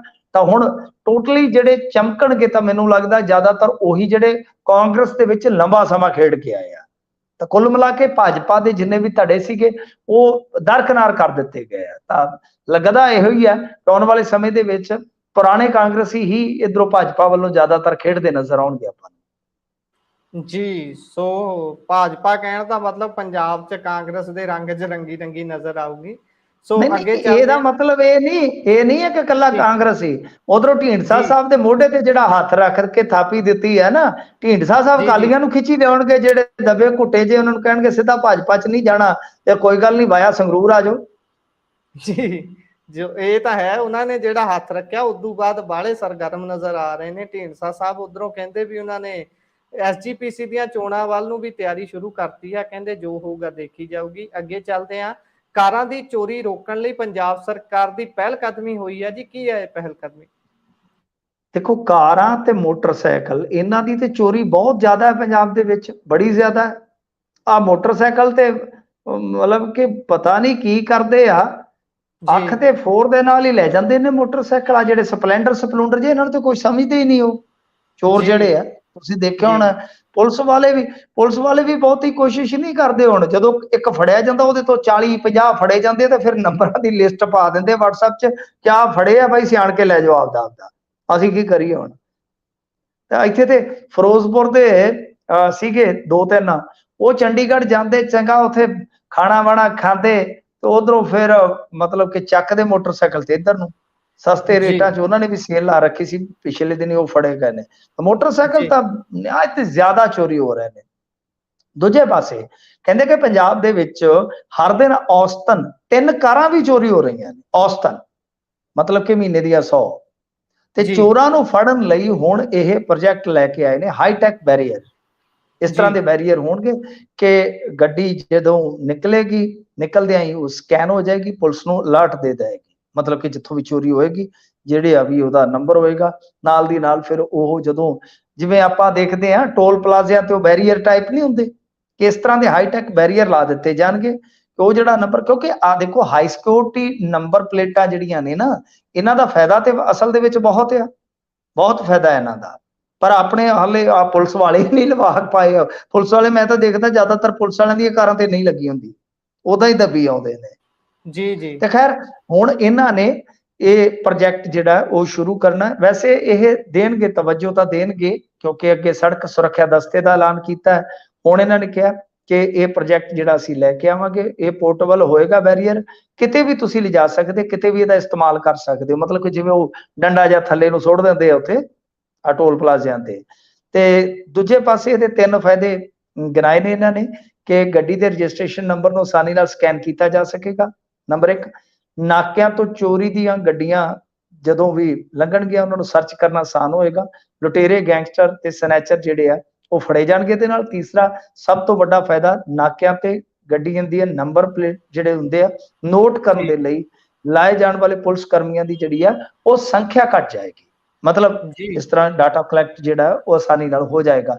ਤਾਂ ਖੈਰ ਦੇਖਦੇ ਆ ਕਿੰਨਾ ਕੁ ਫਰਕ ਪੈਂਦਾ, ਪਰ ਚੋਰੀਆਂ ਤਾਂ ਬਹੁਤ ਹੁੰਦੀਆਂ, ਇਹਦੇ 'ਚ ਤਾਂ ਕੋਈ ਸ਼ੱਕ ਨਹੀਂ। ਮੈਂ ਦੇਖ ਰਿਹਾ ਸੀ ਇੱਕ ਵੀਡੀਓ ਘਰ ਦੇ ਦਿਖਾ ਰਹੇ ਸਨ ਇੱਕ ਦਿਨ ਕਿ ਕਿਸੇ ਦਾ ਉਹ ਚੱਕਿਆ ਗਿਆ ਮੋਟਰਸਾਈਕਲ ਤੇ ਉਹ ਬੜਾ ਰੋ ਰਿਹਾ ਸੀ, ਹਾਏ ਮੇਰਾ ਮੋਟਰਸਾਈਕਲ ਚੱਕਿਆ ਗਿਆ, ਮੈਂ ਗਰੀਬ, ਮੈਂ ਦਿਹਾੜੀ ਕਿੱਦੇ ਤੇ ਜਾਊਂਗਾ। ਮਤਲਬ ਕਿ ਇਸ ਤਰ੍ਹਾਂ ਧਾਹਾਂ ਮਾਰ ਕੇ ਰੋ ਰਿਹਾ ਸੀ। ਇਹ ਚੋਰ ਇੰਨੇ ਗਏ ਗੁਜ਼ਰੇ ਹੋ ਜਾਂਦੇ ਨੇ, ਕਈ ਵਾਰ ਇੰਨੇ ਜ਼ਿਆਦਾ ਗਿਰ ਜਾਂਦੇ ਨੇ। ਹੁਣ ਜਿਹੜਾ ਬੰਦਾ ਹੈ ਹੀ ਚੋਰ ਹੈ, ਉਹਨੇ ਤਾਂ ਕੀ ਵੈਸੇ ਤਾਂ ਨੂੰ ਤਾਂ ਕੀ ਜਾਣਾ, ਗਿਰਨਾ ਹੀ ਆ। ਤਾਂ ਕਈ ਵਾਰ ਮਜ਼ਦੂਰ ਦੀ ਵੀ ਰੋਟੀ ਮਾਰ ਜਾਂਦੇ ਆ। ਤੇ ਬਹੁਤ ਜ਼ਿਆਦਾ ਚੋਰੀਆਂ ਨੇ ਪੰਜਾਬ ਦੇ ਵਿੱਚ। ਚੋਰੀਆਂ ਛੱਡੋ, ਹੁਣ ਤੇ ਆ ਤੁਸੀਂ ਦੇਖਦੇ ਹੋ ਨਾ ਸਨੈਚਿੰਗ ਦੀਆਂ ਘਟਨਾਵਾਂ, ਘਰਾਂ 'ਚੋਂ ਆ ਕੇ ਸਨੈਚ ਕਰਕੇ ਲੈ ਜਾਂਦੇ ਨੇ। ਜੀ ਇਹ ਤਾਂ ਹੈ, ਬਹੁਤ ਵੱਡੇ ਪੱਧਰ ਤੇ ਕੰਮ ਵਧਿਆ ਹੋਇਆ ਹੈ ਇਹ ਸਾਰੀਆਂ ਚੀਜ਼ਾਂ ਦਾ। ਪੈਰੀਂ ਹੱਥ ਲਾ ਕੇ ਬੀਤੇ ਦਿਨੀ ਇੱਕ ਮਾਮਲਾ ਸਾਹਮਣੇ ਆਇਆ ਸੀ ਤੇ ਜਲੰਧਰ ਏਰੀਏ ਦੇ ਵਿੱਚ ਹੀ ਘਰ ਦੇ ਵਿੱਚ ਸਨੈਚਰ ਆਉਂਦੇ ਨੇ, ਪੈਰੀਂ ਹੱਥ ਲਾਉਂਦੇ ਨੇ। ਜਿੰਨੇ ਚਿਰ ਨੂੰ ਘਰ ਦੀਆਂ ਬਜ਼ੁਰਗ ਬੀਬੀਆਂ ਸਮਝ ਪਾਉਂਦੀਆਂ ਵੀ ਆਇਆ ਕੌਣ ਆ ਰਿਸ਼ਤੇਦਾਰ, ਉਨੇ ਚਿਰ 'ਚ ਉਹ ਗਲੇ 'ਚੋਂ ਸਨੈਚ ਕਰਕੇ ਤੇ ਚੈਨ ਰਾਹ ਪੈ। ਮੋਨੂ ਆਇਆ ਕਿ ਟੋਨੂ ਆਇਆ, ਉਹਦੇ ਨੂੰ ਦਾਲ ਆ ਜਾਂਦੇ ਨੇ। ਵੀ ਗੱਲ ਇਹ ਆ ਕਿ ਇੱਕ ਚੀਜ਼ ਮੈਂ ਤੁਹਾਨੂੰ ਦੱਸ ਦਿੰਦਾ, ਲੋਕ ਅੱਕੇ ਬਹੁਤ ਪਏ ਨੇ। ਜਿੱਥੇ ਇਹ ਕਾਬੂ ਆ ਜਾਂਦੇ, ਇਹਨਾਂ ਦੀ ਧੁਨਾਈ ਬਹੁਤ ਹੁੰਦੀ ਆ। ਇਹ ਇਹਨਾਂ ਨੂੰ ਸਮਝ ਲੈਣਾ ਚਾਹੀਦਾ ਕਿ ਲੋਕ ਅੱਕੇ ਹੁਣ ਪੁਲਿਸ ਦੇ ਹਵਾਲੇ ਉਦੋਂ ਕਰਦੇ ਜਦੋਂ ਵਿੱਚ ਕੁਝ ਨਹੀਂ ਬਚਦਾ। ਤਾਂ ਤਸੱਲੀ ਬਹੁਤ ਕਰਾਉਂਦੀ ਹੈ ਜਨਤਾ, ਇਹ ਬਚ ਜਾਣ ਤੇ ਅੱਛੀ ਗੱਲ ਆ। ਨਹੀਂ ਤਾਂ ਫਿਰ ਭਾਈ ਜਿੱਦਣ 100 ਚੋਰੀਆਂ ਕਰ ਲਓਗੇ, ਜਿੱਦਣ ਇੱਕ ਦਿਨ ਕਾਬੂ ਆ ਗਏ ਨਾ, ਹਿਸਾਬ ਕਿਤਾਬ ਬਰੋਬਰ ਹੋ ਜਾਣੇ ਆ। ਇੰਨਾ ਛਿੱਤਰ ਵਰਦਾ, ਇੰਨਾ ਛਿੱਤਰ ਵਰਦਾ ਕਿ ਗਿਣਤੀ ਜਿਵੇਂ ਮਤਲਬ ਕਿ ਉੱਥੇ ਕੋਈ ਲਾ ਵੀ ਦਿਓਗੇ ਨਾ, ਕੈਲਕੂਲੇਟਰ ਵੀ ਲਾ ਦਿਓਗੇ ਤੇ ਉਹਦੇ ਤੋਂ ਵੀ ਬਾਹਰ ਹੀ ਹੋ ਜਾਂਦਾ ਕੰਮ। ਜੀ ਸੋ ਅੱਗੇ ਚੱਲਦੇ ਹਾਂ, ਗੱਲ ਕਰਦੇ ਹਾਂ ਅਮਰੀਕਾ ਤੋਂ ਪਰਤੀ ਹੋਈ ਮਹਿਲਾ ਦੀ। 15 ਸਾਲ ਬਾਅਦ ਇਹ ਅਮਰੀਕਾ ਤੋਂ ਆਏ ਸੀ ਤੇ ਇਹਨਾਂ ਦੇ ਨਾਲ ਕੁੱਟਮਾਰ ਹੋਈ ਹੈ ਜੀ। ਮਾਜਰਾ ਕੀ ਹੈ ਸਾਰਾ? ਦੇਖੋ ਫਰੀਦਕੋਟ ਦੇ ਵਿੱਚੋਂ ਅੱਜ ਸਵੇਰੇ ਇੱਕ ਵੀਡੀਓ ਵਾਇਰਲ ਹੋਇਆ ਸੀਗਾ। ਵਾਇਰਲ ਵੀਡੀਓ ਦੇ ਵਿੱਚ ਗੁੱਥਮ ਗੁੱਥਾ ਹੋ ਰਹੇ ਨੇ ਕੁਝ ਲੋਕ, ਤੇ ਦੱਸਿਆ ਇਹੀ ਗਿਆ ਕਿ ਇਹ ਬੀਬੀ NRI ਸੀਗੀ, ਅਮਰੀਕਾ ਦੀ ਰਹਿਣ ਵਾਲੀ ਸੀਗੀ। ਦਰਅਸਲ ਕੀ ਹੈ ਕਿ ਇਹਨਾਂ ਨੇ ਕੋਈ ਇੱਕ ਕਮਰਾ ਕਿਰਾਏ ਤੇ ਦਿੱਤਾ ਸੀਗਾ ਕਿਸੇ ਨੂੰ ਰਹਿਣ ਬਸਾਰੀ ਵਾਸਤੇ। ਤਾਂ ਉਹਨਾਂ ਨੇ ਹੌਲੀ ਹੌਲੀ ਸਾਰਾ ਘਰ ਹੀ ਮਤਲਬ ਕਿ ਆਪਦੇ ਕਬਜ਼ੇ ਹਿੱਟ ਕਰ ਲਿਆ। ਹੁਣ ਇਹ ਜਾਂਦੇ ਸੀਗੇ, ਇਹਨਾਂ ਦੇ ਗਾਂ ਬੱਚਿਆਂ ਨੇ ਵੀ ਇੰਡੀਆ 'ਚ ਆਉਣਾ ਸੀਗਾ, ਇੱਥੇ ਘਰੇ ਆਉਣਾ ਸੀਗਾ, ਤੇ ਇਹਨਾਂ ਨੇ ਰੰਗ ਰੰਗਈਆ ਕਰਾਉਣਾ ਸੀਗਾ ਕੋਈ ਮਤਲਬ ਕਿ ਆਉਣ ਕਰਕੇ। ਤਾਂ ਉਹ ਡਾਹ ਨਹੀਂ ਸੀਗੇ ਦਿੰਦੇ, ਤੇ ਨਾਲ ਕੋਈ ਰਿਸ਼ਤੇਦਾਰ ਸਕੇ ਸੰਬੰਧੀ ਵੀ ਗਏ, ਤੇ ਫਿਰ ਉਹ ਲੜਾਈ ਤੱਕ ਨੌਬਤ ਆ ਗਈ ਆ। ਪਰ ਇਸ ਤਰ੍ਹਾਂ ਜਿਹੜਾ ਵਾਰ-ਵਾਰ ਹੋ ਰਿਹਾ, ਇਹ ਨਹੀਂ ਹੋਣਾ ਚਾਹੀਦਾ। ਅੱਗੇ ਆਪਾਂ ਦੇਖਿਆ NRI ਦੀ ਕੋਠੀ ਦਾ ਮਸਲਾ ਕਿੰਨਾ ਭਖਿਆ ਰਿਹਾ, ਆ ਹੁਣ ਇੱਕ ਨਵਾਂ ਮਸਲਾ ਨਿਕਲ ਆਇਆ ਕਿ ਤੁਸੀਂ ਕੋਈ ਬੰਦਾ ਜਿਹੜਾ ਇਸ ਤਰ੍ਹਾਂ ਦਾ ਕਿ ਤੁਹਾਨੂੰ ਵਿਸ਼ਵਾਸ ਤੇ ਕੋਈ ਦਿੰਦਾ ਕਿਰਾਏ ਤੇ, ਤਾਂ ਤੁਸੀਂ ਬਈ ਆਹ ਕੁਛ ਕਰਦੇ ਹੋ ਤਾਂ ਬਹੁਤ ਗਲਤ ਆ। ਤੇ ਵੈਸੇ ਯਕੀਨ ਨਹੀਂ ਕਰਨਾ ਚਾਹੀਦਾ ਅੱਜ ਕੱਲ। ਮੈਂ ਤੇ ਇਹ ਕਹੂੰਗਾ ਕਿ ਯਕੀਨ ਨਾ ਕਰੋ ਕਿਸੇ ਤੇ, ਪਤਾ ਨਹੀਂ ਕਦੋਂ ਕਿਸੇ ਦਾ ਮਨ ਫਿੱਟ ਜਾਵੇ। ਪਰ ਇੱਕ ਮੈਂ ਹੋਰ ਸੂਚਨਾ ਦੇਣੀ ਚਾਹਾਂਗਾ ਕਿ NRIs ਵਾਸਤੇ ਆਨਲਾਈਨ ਇੱਕ ਪੋਰਟਲ ਜਿਹੜਾ ਹੈ ਉਹ ਸ਼ੁਰੂ ਕੀਤਾ ਗਿਆ, ਜੋ ਹੈਗਾ eservices.punjab.gov.in। ਜੀ ਤਾਂ ਤੁਸੀਂ ਇਹਦੇ ਤੇ ਜਾ ਕੇ ਇੱਕ ਕੰਮ ਕਰ ਸਕਦੇ ਹੋ ਕਿ ਜੇ ਕੋਈ NRI ਆ ਜਾਂ OCI ਕਾਰਡ ਹੋਲਡਰ ਹੈਗਾ, ਕਿਸੇ ਵੀ ਕਿਸਮ ਦੀ ਜਾਇਦਾਦ ਨੂੰ ਵੇਚਣ, ਖਰੀਦਣ, ਕਿਰਾਏ ਤੇ ਦੇਣ ਸੰਬੰਧੀ ਜਾਂ ਕਬਜ਼ਾ ਲੈਣ ਦੀ ਕੋਈ ਜ਼ਰੂਰਤ ਪੈਂਦੀ ਹੈ ਤਾਂ ਸਰਕਾਰ ਸ਼ਰੇਆਮ ਕਹਿ ਰਹੀ ਆ, ਖੁਦ CM ਸਾਹਿਬ ਨੇ ਲਾਂਚ ਕੀਤਾ ਕਿ ਤੁਸੀਂ ਇਸ ਪੋਰਟਲ ਤੇ ਆ ਕੇ ਬਈ ਦਰਜ ਕਰਵਾਓ। ਤਾਂ ਜੇ ਰੈਂਟ ਰੂਟ ਤੇ ਦੇਣੀ ਵੀ ਹੈ ਪ੍ਰਾਪਰਟੀ ਤਾਂ ਬਹੁਤ ਸੋਚ ਸਮਝ ਕੇ ਦੇਵੋ, ਵਿਚਾਰ ਕੇ ਦੇਵੋ, ਤੇ ਉਹ ਜਿਹੜੀ ਰੈਂਟਲ ਡੀਡ ਆ ਉਹਨੂੰ ਹਰੇਕ ਸਾਲ ਰੀਨਿਊਲ ਕਰਵਾ ਲਓ ਉਹਦੀ, ਤੇ ਜੇ ਹੋ ਸਕੇ ਸਾਲ 2 ਸਾਲ ਬਾਅਦ ਜੋ ਵੀ ਤੁਹਾਡਾ ਉੱਥੇ ਬੈਠਾ ਕਿਰਾਏਦਾਰ ਉਹਨੂੰ ਬਦਲ ਹੀ ਦੇਵੋ। ਕੇਅਰ ਟੇਕਰ ਵੀ ਜਿਹੜਾ ਉਹ ਵੀ ਉਹ ਰੱਖੋ ਜਿਹੜਾ ਤੁਹਾਡਾ ਅਜ਼ਮਾਇਆ ਪਰਖਿਆ ਬੰਦਾ ਹੈ। ਜੀ ਜੀ ਸੋ ਇਹ ਤਾਂ ਹੈ, ਇਹਨਾਂ ਚੀਜ਼ਾਂ ਦੇ ਵਿੱਚ ਇhtiyਾਤ ਰੱਖਣ ਦੀ ਬਹੁਤ ਲੋੜ ਹੁੰਦੀ ਹੈ, ਕਿਉਂਕਿ ਫਿਰ ਕੁੰਡਲੀ ਇੱਕ ਵਾਰੀ ਵੱਜ ਗਈ ਫਿਰ ਔਖਾ ਹੀ ਪਟਣਾ ਹੋ ਜਾਂਦਾ ਬੰਦਾ। ਸੋ ਅੱਗੇ ਚੱਲਦੇ ਹਾਂ, ਗੱਲ ਹਰਿਆਣੇ ਦੇ ਸਾਬਕਾ ਮੰਤਰੀ ਦੀ ਕਰਦੇ ਹਾਂ। ਗੋਪਾਲ ਕਾਂਡਾ ਨੇ ਜਿਹੜੇ ਉਹਨਾਂ ਨੂੰ ਅਦਾਲਤ ਨੇ ਬਰੀ ਕਰ ਦਿੱਤਾ ਹੈ ਜੀ। ਹਾਂਜੀ ਦੇਖੋ, ਇਹ ਜਿਹੜਾ ਗੋਪਾਲ ਕਾਂਡਾ ਸੀਗਾ ਨਾ, ਅੱਜ ਤਾਂ ਸ਼ਾਇਦ ਇਹਦਾ ਨਾਮ ਘੱਟ ਸੁਣਾਈ ਦਿੰਦਾ ਆ। ਕਿਸੇ ਸਮੇਂ ਗੁਰਪ੍ਰੀਤ ਜੀ ਗੋਪਾਲ ਕਾਂਡਾ ਪਈ ਹੁੰਦੀ ਸੀਗੀ। ਮੈਨੂੰ ਯਾਦ ਆ ਕਿ ਹਿਸਾਬ ਲਾ ਲਓ ਕਿ ਜਦੋਂ ਹੁੱਡਾ ਮੁੱਖ ਮੰਤਰੀ ਸੀਗਾ ਤਾਂ ਐ ਟੌਰ ਦੇ ਨਾਲ ਮੰਤਰੀ ਬਣਿਆ ਸੀ ਕਾਂਡਾ। ਹਾਲਾਂਕਿ ਕਾਂਡਾ ਮਾਮੂਲੀ ਜਿਹਾ ਇੱਕ ਕੰਮ, ਇੱਕ ਇਹਨਾਂ ਦੀ ਛੋਟੀ ਜਿਹੀ ਦੁਕਾਨ ਸੀ, ਛੋਟੀ ਜਿਹੀ ਦੁਕਾਨਦਾਰੀ ਤੋਂ ਵਾਧਾ ਜੀ ਵਾਧਾ ਵਾਧਾ ਬਹੁਤ ਜੀ ਉੱਤੇ ਤੱਕ ਗਿਆ, ਬਹੁਤ ਹੀ ਤਗੜਾ ਬਿਜ਼ਨਸਮੈਨ ਬਣ ਗਿਆ ਕਾਂਡਾ। ਜੀ ਕਹਿੰਦਾ ਮਤਲਬ ਇਹ ਆ। ਫਿਰ ਬਿਜ਼ਨਸਮੈਨ ਬਣ ਗਿਆ, ਸਿਆਸਤ ਦੇ ਵਿੱਚ ਆ ਗਿਆ, ਚਲੋ ਤੇ ਇੱਕ ਛੋਟੀ ਜਿਹੀ ਪਾਰਟੀ ਵੀ ਬਣਾਈ ਉਹਦੇ ਤੋਂ, ਫਿਰ ਅੱਗੇ ਜਾ ਕੇ ਚਲੋ ਮਤਲਬ ਕਿ ਧਾਕੇ ਦੀ ਜੰਮ ਗਈ ਤਾਂ ਮੰਤਰੀ ਬਣ ਗਿਆ, ਹਿਸਾਬ ਲਾ ਲਓ ਹੁੱਡਾ ਗਵਰਨਮੈਂਟ ਦੇ ਵਿੱਚ। ਪਰ ਕੁਝ ਕਿਸਮਤ ਦੇ ਵਿੱਚ ਕਈ ਵਾਰ ਹੋਰ ਵੀ ਚੱਕਰ ਲਿਖੇ ਹੁੰਦੇ ਆ।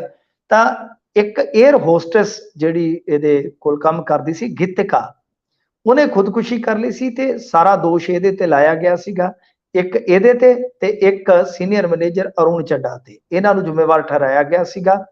ਇਹਨੂੰ ਫਿਰ 8 ਮਹੀਨਿਆਂ ਤੱਕ ਜੇਲ੍ਹ 'ਚ ਵੀ ਰਹਿਣਾ ਪਿਆ, 14 'ਚ ਜ਼ਮਾਨਤ ਮਿਲ ਗਈ। ਇਹ 12 ਬੂਰਾਂ ਦੀਆਂ ਗੱਲਾਂ ਨੇ। ਤੇ ਗੀਤਿਕਾ ਨੇ ਸੁਸਾਈਡ ਨੋਟ ਲਿਖਿਆ ਸੀ, ਉਹਦੇ 'ਚ ਉਹਨੇ ਕਿਹਾ ਸੀ ਮੈਂ ਆਪਣੀ ਜ਼ਿੰਦਗੀ 'ਚ ਕਦੇ ਕਾਂਡੇ ਵਰਗਾ ਬੇਸ਼ਰਮ ਵਿਅਕਤੀ ਨਹੀਂ ਦੇਖਿਆ, ਹਮੇਸ਼ਾ ਝੂਠ ਬੋਲਦਾ। ਆਪਣੇ ਜੀ ਸੁਸਾਈਡ ਨੋਟ ਦੇ ਵਿੱਚ ਉਹਨੇ ਇਹ ਵੀ ਲਿਖਿਆ ਸੀਗਾ ਕਿ ਧੋਖੇਬਾਜ਼ ਹਮੇਸ਼ਾ ਕੁੜੀਆਂ ਤੇ ਗਲਤ ਨਿਗਾਹ ਰੱਖਦਾ ਹੈ, ਜੀ ਉਸਨੂੰ ਕੁੜੀਆਂ ਨੂੰ ਤੰਗ ਕਰਨ ਦੀ ਆਦਤ ਹੈ, ਉਹ ਹਮੇਸ਼ਾ ਕੁੜੀਆਂ ਦੀ ਭਾਲ 'ਚ ਰਹਿੰਦਾ ਹੈ। ਮਤਲਬ ਕਿ ਇਸ ਤਰ੍ਹਾਂ ਉਹਨੇ ਗੱਲਾਂ ਲਿਖੀਆਂ ਸੀਗੀਆਂ, ਸਾਫ਼ ਤੌਰ ਤੇ ਇੱਧਰ ਕਾਂਡਾ ਵਾਲੀ ਇਸ਼ਾਰਾ ਕੀਤਾ ਸੀ ਕਿ ਇਹਦੇ ਸਿਰ ਚੜ ਕੇ ਮਰਨ ਲੱਗੀਆਂ। ਇਹਨੂੰ ਫਿਰ ਮੰਤਰਾਲੇ 'ਚ ਤਾਂ ਨਿਕਲਣਾ ਹੀ ਨਿਕਲਣਾ ਸੀ, ਇਹਨੇ ਸਰਕਾਰ 'ਚੋਂ ਵੀ ਬਾਹਰ ਹੋ ਗਿਆ, ਬੁਰੀ ਹਾਲਤ ਹੋ ਗਈ ਇਹਦੀ। ਪਰ ਹੋਇਆ ਕੀ ਕਿ ਫਿਰ ਭਾਜਪਾ ਦੇ ਨਾਲ ਇਹਦੀ ਅੱਖ ਲੜ ਗਈ, ਜਿੱਤਿਆ ਇਹ। ਇਹਨੇ ਸਪੋਰਟ ਕਰਨੀ ਸੀਗੀ, ਸਪੋਰਟ ਕਰ ਦਿੱਤੀ, ਇਹਨਾਂ ਨੂੰ ਜ਼ਰੂਰਤ ਸੀਗੀ, ਪਰ ਮੰਤਰੀ ਨਹੀਂ ਸੀ ਬਣ ਸਕਿਆ। ਈਵਨ ਦੈਟ ਜੂਨ ਦੇ ਵਿੱਚ ਜਦੋਂ ਅਮਿਤ ਸ਼ਾਹ ਆਏ ਆ, ਅਮਿਤ ਸ਼ਾਹ ਦੀ ਰੈਲੀ ਦਾ ਸਾਰਾ ਪ੍ਰਬੰਧ ਗੋਪਾਲ ਕਾਂਡਾ ਨੇ ਕੀਤਾ, ਕਿਉਂਕਿ ਪੈਸਾ ਮੈਂ ਜਿਵੇਂ ਤੁਹਾਨੂੰ ਦੱਸਿਆ ਕਿ ਬਹੁਤ ਜ਼ਿਆਦਾ ਹੈ ਇਹਦੇ ਕੋਲ ਇਸ ਟਾਈਮ। ਪਰ ਇਹ ਸਟੇਜ ਤੇ ਨਹੀਂ ਸੀ ਗਿਆ, ਹਿਸਾਬ ਲਾ ਜੀ ਲਓ। ਜੀ ਸਟੇਜ ਤੇ ਨਹੀਂ ਸੀ, ਸਟੇਜ ਤੇ ਇਹਦਾ ਮੁੰਡਾ ਸੀ ਤੇ ਇਹਦਾ ਭਰਾ ਸੀ ਗੋਬਿੰਦ। ਇਹ ਦੋਨੇ ਸੀ। ਇਹਦੇ ਮੁੰਡੇ ਦਾ ਨਾਮ ਧਵਲ ਸ਼ਾਇਦ ਇਹਦੇ ਮੁੰਡੇ ਦਾ ਨਾਮ ਹੈ। ਤਾਂ ਮਤਲਬ ਕਿ ਉਹ ਦੋਨੇ ਸੀਗੇ, ਇਸ ਸਟੇਜ ਤੇ ਵੀ ਨਹੀਂ ਸੀ ਚੜਿਆ। ਜਾਨੀ ਭਾਜਪਾ ਨਾਲੇ ਤੇ ਇਹਨੂੰ ਨਾਲ ਨਾਲ ਤੋਰੀ ਫਿਰਦੀ ਸੀਗੀ, ਪਰ ਮੰਤਰੀ ਦੇ ਤੌਰ ਤੇ ਨਹੀਂ, ਇਹਨੇ ਬਾਹਰ ਹੀ ਸਮਰਥਨ ਦਿੱਤਾ ਸੀਗਾ। ਤਾਂ ਹੁਣ ਜਦੋਂ ਇਹ ਦੋਸ਼ ਮੁਕਤ ਹੋ ਗਿਆ, ਭਾਜਪਾ ਨਾਲ ਯਾਰੀ ਲਾ ਕੇ, ਤੇ ਵੈਸੇ ਹੀ ਤੁਹਾਨੂੰ ਪਤਾ ਹੈ ਨਾ, ਵੱਡਿਆਂ ਦੇ ਕਸ਼ਟ ਕੱਟੇ ਜਾਂਦੇ ਆ। ਤਾਂ ਕਾਂਡਾ ਦਾ ਵੀ ਕੰਡਾ ਨਿਕਲ ਗਿਆ। ਤਾਂ ਹੁਣ ਲੱਗਦਾ ਇਹ ਹੈ ਕਿ ਆਉਣ ਵਾਲੇ ਸਮੇਂ ਦੇ ਵਿੱਚ, ਕਿਉਂਕਿ ਭਾਜਪਾ ਨੂੰ ਜ਼ਰੂਰਤ ਆ, ਹੋ ਸਕਦਾ ਹੈ JJP ਦੂਰ ਹੋ ਜਾਵੇ ਤੇ ਹੋ ਸਕਦਾ ਹੈ ਹੋਰ ਵੀ ਆਪਦੇ ਨਾਲ ਦੇ ਨਵੇਂ ਸਾਥੀ ਲੱਭਣੇ ਪੈਣ। ਸੋ ਲਿਹਾਜ਼ਾ ਲੱਗਦਾ ਹੈ ਕਿ ਗੋਪਾਲ ਕਾਂਡਾ ਮੰਤਰੀ ਦੇ ਤੌਰ ਤੇ ਇੱਥੋਂ ਗਿਆ ਸੀਗਾ ਸਿਆਸਤ ਦੇ ਵਿੱਚੋਂ, ਫੇਰ ਜੀ ਜਿੱਤ ਕੇ ਆਇਆ, ਪਰ ਜੀ ਮੰਤਰੀ ਨਹੀਂ ਬਣ ਸਕਿਆ। ਲੱਗਦਾ ਹੈ ਕਿ ਹੁਣ ਭਾਜਪਾ ਵਾਲੇ ਮੰਤਰੀ ਵੀ ਬਣਾ ਦੇਣਗੇ ਤਾਂ ਮੌਜ ਕਰ ਦਿੰਦੇ, ਜੇ ਕਹਿੰਦੇ ਵਾਹ ਬੇਟਾ ਵਾਹ ਮੌਜ ਕਰਦੀ, ਇਹਨਾਂ ਦੇ ਨਾਲ ਜੀ ਲੱਗ ਕੇ ਤੇ ਮੌਜ ਕਰਾ ਦਿੰਦੇ ਨੇ ਇਹ। ਜੀ ਜੀ ਇਹ ਤਾਂ ਹੈ। ਸੋ ਦੇਖਦੇ ਹਾਂ ਮੌਜ ਹੁੰਦੀ ਹੈ ਜਾਂ ਨਹੀਂ, ਕਿਉਂਕਿ ਹੁਣ ਤਾਂ ਲਾਗੇ ਹੀ ਆ ਸਾਰਾ ਕੁਝ, ਹਰੇਕ ਪਾਸੇ ਜਿੱਧਰ ਨੂੰ ਦੇਖੋ ਚੋਣਾਂ ਲਾਗੇ ਨੇ। ਦੇਖਦੇ ਹਾਂ ਬਣਦਾ ਕੀ ਆ। ਸੋ ਮਿੰਟੂ ਜੀ, ਤੁਸੀਂ ਖਬਰਾਂ ਤੇ ਚਾਨਣਾ ਪਾਇਆ, ਤੁਹਾਡਾ ਬਹੁਤ ਬਹੁਤ ਧੰਨਵਾਦ ਜੀ। ਸਤਿ ਸ੍ਰੀ ਅਕਾਲ। ਸਤਿ ਸ੍ਰੀ ਅਕਾਲ ਜੀ। ਸੋ ਇਹ ਸਨ ਸਾਡੇ ਨਾਲ ਮਿੰਟੂ ਗੁਰਸਰੀਆ ਜੀ। ਪ੍ਰੋਗਰਾਮ ਤੁਸੀਂ ਸੁਣਿਆ ਹੈ ਖਬਰ ਤੇ ਨਜ਼ਰ। ਪ੍ਰੋਗਰਾਮ ਤੁਹਾਨੂੰ ਕਿਹੋ ਜਿਹਾ ਲੱਗਿਆ, ਤੁਸੀਂ ਆਪਣੇ ਵਿਚਾਰ ਰਾਏ ਟਿੱਪਣੀਆਂ ਸਾਡੇ ਨਾਲ ਕਮੈਂਟ ਬਾਕਸ ਦੇ ਜ਼ਰੀਏ YouTube ਅਤੇ Facebook ਦੋਵੇਂ ਥਾਵਾਂ ਤੇ ਸਾਂਝਾ ਕਰ ਸਕਦੇ ਹੋ। ਤੇ ਜੇਕਰ ਪ੍ਰੋਗਰਾਮ ਤੁਹਾਨੂੰ ਲੱਗਿਆ ਚੰਗਾ ਤਾਂ ਆਪਣੇ ਸਾਥੀਆਂ ਦੇ ਨਾਲ ਇਸ ਨੂੰ ਸਾਂਝਾ ਕਰਨਾ ਬਿਲਕੁਲ ਨਹੀਂ ਭੁੱਲਣਾ। ਜੁੜੇ ਰਹੋ ਪੰਜਾਬੀ ਰੇਡੀਓ USA ਦੇ ਨਾਲ। ਪ੍ਰੋਗਰਾਮਾਂ ਦੀ ਲਗਾਤਾਰਤਾ ਬਰਕਰਾਰ ਹੈ। ਮੈਨੂੰ ਦਿਓ ਇਜਾਜ਼ਤ। ਧੰਨਵਾਦ। ਸਤਿ ਸ਼੍ਰੀ ਅਕਾਲ।